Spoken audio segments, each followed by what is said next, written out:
నమస్కారం అండి. ఈరోజు మనం విజయవాడలో ఉన్నాం.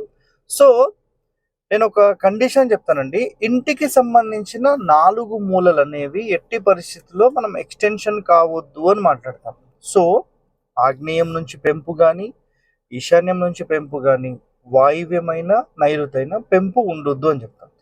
సో, ఇంటి నుంచి జస్ట్ కొంతమంది ఏం చేస్తారంటే, బయట వరండాలు పెట్టినప్పుడు ఆ వరండాతో పాటు కాలిక్యులేషన్స్ లేకుండా మనం ఎప్పుడైతే గణితం తీసుకుంటామో, అలాంటి సందర్భంలో మన ఇంటి నుంచి ఆ మూలలు ఏవైతే ఉంటాయో అవి ఎక్స్‌టెన్షన్ కావొద్దు. నేను ఒక లైవ్ వీడియో నేనిప్పుడు మీకు చూపిస్తాను. ఒక్కసారి మీరు చూడండి.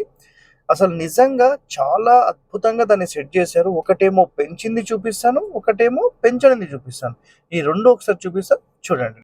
ఒక్కసారి ఈ వీడియో చూడండి ఒకసారి. ఇక్కడ మూలలు ఎలా పెంచాలి. ఇది ఆగ్నేయ మూల అనమాట. సో, యాక్చువల్‌గా మూల ఎప్పుడైతే పెరుగుతుందో ఆటోమేటిక్ ఒక దిశ పెరగడము, ఇంకో దిశ పెరగకపోవడం అనేది ఖచ్చితంగా ఉంటుంది. సో, అలా పెంచొద్దు.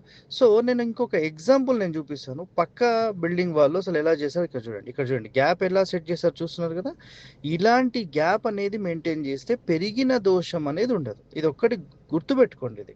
ఎప్పుడైనా మన ఇంటికి సంబంధించిన 4 మూలలు అక్కడ చూడండి. అక్కడ ఈశాన్యంలో పెరిగిందా? ఇక్కడ ఆగ్నేయంలో పెంచి మళ్ళీ ఎవరో సజెషన్ ఇచ్చారు. దీన్ని ప్రాపర్‌గా కట్ చేసేసారు.